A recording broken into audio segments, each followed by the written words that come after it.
Hello, welcome back, everyone. It's another Monday, and that means at 11:45 a.m., it's time for the Monday Minute.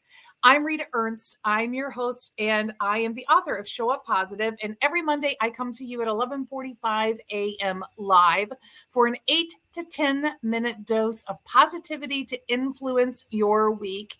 And today, we're going to talk about one of the most important antidotes to distrust in relationships and organizations, and that is transparency. And one of the reasons I selected this particular word is let me be transparent with you. This is a pre-recorded edition of the Monday Minute. During my normal recording time, when I usually am live on Mondays, my father is having surgery and I want to be with him at the hospital. So I pre-recorded this one. It is Sunday afternoon. You can see it is a gorgeous Sunday afternoon where I am. The fall foliage. I am out on the porch. The bird song is cacophonous. The wind chimes are going. It's a lovely day here. So this is a pre-recorded. I will not be holding my Zoom conversation after this because of the things that I need to deal with my personal life, but I still wanted to come and talk with you every Monday as I always do. So thank you for joining me, and let's talk about transparency and why transparency is such a good healer of distrust. In his book, Good to Great, Jim Collins did all of this research about what really set apart organizations within a particular segment that completely differentiated themselves and became the iconic brands or known organizations for their particular area. And one of the things that he found that was so significant to their ability to make that pivot and really outpace all the rest of the competition was transparency. The willingness, he called it telling the brutal truth, but the willingness of leaders in the organization to be very forthcoming with all of the truths and facts of the situation so that people could then come together collectively to use their best ideas and thinking to solve for that. You can't have people helping you solve for things when they don't really understand what is going on. And when we take a position that people can't really handle the truth, we are treating them like children.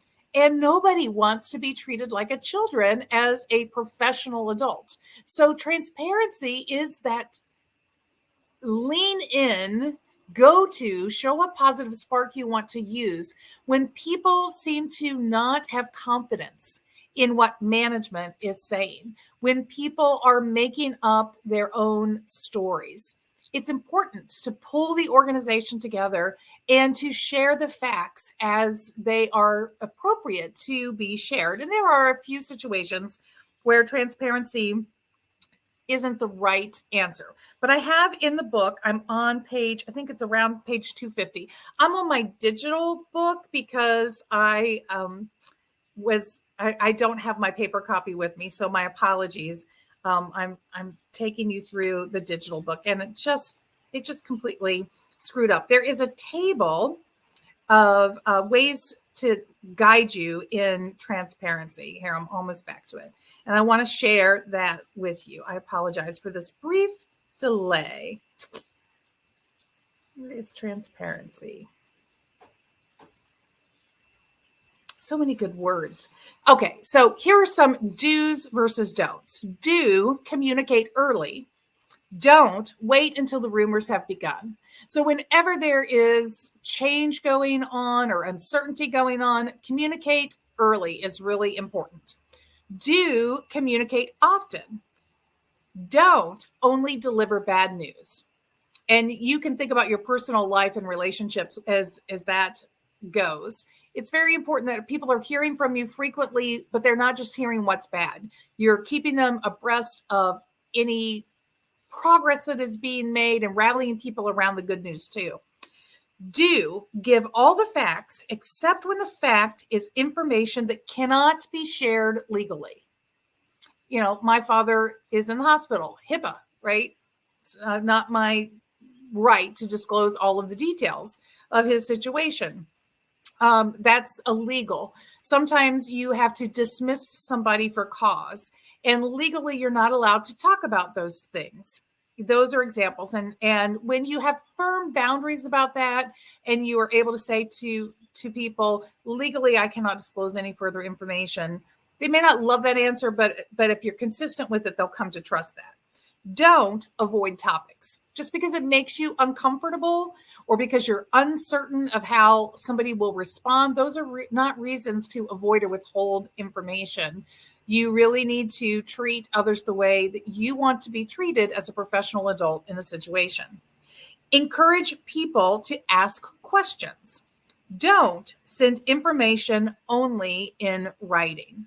Writing is an avoidance behavior. It's fine to put things in writing so people can reference them, but there also needs to be some face-to-face communication. Do make yourself available. Don't stay behind closed doors. Do invite people to speak their concerns. Don't shut down any means for conversation. Concerns are real, and you ignoring them does not make them go away. It just makes you blind to them, which means you cannot deal with them appropriately. So it is very important that, as scary as it is to maybe feel confronted or have people say things that make you uncomfortable, it is more important that you know what they're really concerned about, what their conversation is about, so that you can help all folks come together collectively and row the boat in the same direction. If everybody is rowing in disparate directions, you're going to go in circles and you're not going to get anywhere meaningful. So you really need to know what the conversation is, and you need to listen and influence it in smart ways. But mainly, people often just need to be heard. Do speak unwavering faith in the team. This is from Jim Collins' research. Don't downplay the facts, no matter how brutal they are. Don't downplay it. Be completely frank and honest so people know they can trust you. Do ask people what they need. Don't assume quiet equals agreement. Don't assume quiet equals agreement. Ask people, give them space to talk to you. So those are my do's and don'ts for how you can be more transparent. I invite you this week to really think about, you're in the fourth quarter, you're bringing it home for the end of the year. And how do you rally people? If you've been having a great year, be honest and say, we're having a great year, but it would be wonderful if we could push and do even more. If you're behind, if you're at risk, then be honest about where you're at risk and what the implications of that could be for the organization. I think a lot of times, especially for you small business owners, people really need to know if you are feeling distressed about things in the business, because they care about you as much as they care about the business, and they want to be able to help you, but they can't do that if you don't let them in. So I hope you'll think about transparency this week, and please hit me up in the comments. Let me know that you caught this. It's broadcasting at the normal time, but I am not actually with you live, and I will not be opening the Zoom room on this Monday. So I'll catch you guys back next week. Let me know you were here. I appreciate you in the comments. And again, thanks for joining me. I'll see you soon. Bye.